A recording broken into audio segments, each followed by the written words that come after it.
This month is Alzheimer's and Brain Awareness Month, and you can do your part in helping make a difference in the fight against Alzheimer's with the color purple. Here now with more on that and the signs to look out for that may signal the disease is Ruth Drew. She's the Director of Family and Information Services from the Alzheimer's Association, and it's great having you, Ruth. It's great to be here. Thank you. So explain what Alzheimer's and Brain Awareness Month is all about. Well, first of all, we know that Alzheimer's disease is the most expensive disease in the nation, and everyone with a brain is at risk for it. So it's so important for us to band together and engage in the fight against this terrible disease. So the Alzheimer's Association wants everyone to know the truths about Alzheimer's disease. Absolutely, and of course purple reflecting the logo and the branding of the Alzheimer's Association. What are the warning signs that people with Alzheimer's, or the warning signs rather of Alzheimer's that people need to be aware of?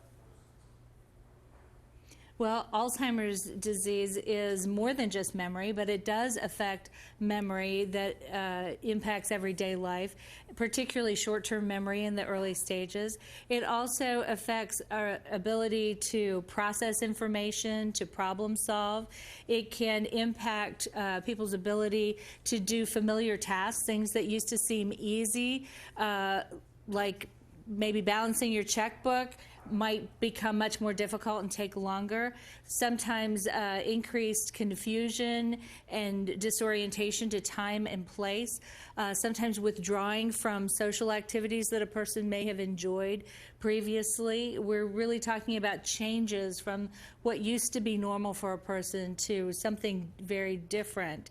And so that may be misplacing things, and of course we can all misplace things, but then having difficulty retracing steps. So you can get a complete list of the top warning signs of Alzheimer's disease on our website at alz.org.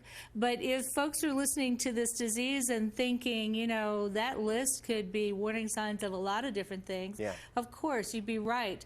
And so that's why it's so important to go to the doctor and get a diagnosis when you see these signs and find out what you're really dealing with. It may be something that's very treatable or curable. But if it is Alzheimer's, you want to know as early as possible so as to be able to get the benefit of medications that can help with symptoms, and also to be able to plan. Absolutely, and it's interesting that you point that out. I mean, that's probably the reason why many people that have Alzheimer's, they don't catch it till it's a little later on, because a lot of these symptoms are the same thing that you see with other issues. Sure, it's easy to pass these symptoms off as, you know, well, maybe it's normal. And so that's why we want people to know the truth, that Alzheimer's is not normal aging. It's not just memory loss. And it can affect different people differently. And actually, the prevalence in different groups can be different. For example, of the 5.4 million Americans who are dealing with and living with Alzheimer's, nearly 2/3 of them are women. Absolutely. If you want more information about Alzheimer's and Brain Awareness Month and how to get involved, where do we go? We go to alz.org. Our website has lots of information about the disease, about warning signs, and also about how to get involved. One great way to get involved is our event on June 20th, the longest day. People across the country are forming teams and raising awareness and raising funds and honoring people with Alzheimer's on the longest day of the year, June 20th. So go to alz.org. Awesome. It's great having you. Ruth, thank you so much. And may I add, by the way, a lovely shade of purple. Thank you very much. You're very welcome. Go purple this month and help make a difference in the fight against Alzheimer's. If you want more information, just head to the website you see on your screen. We'll also have this on our website.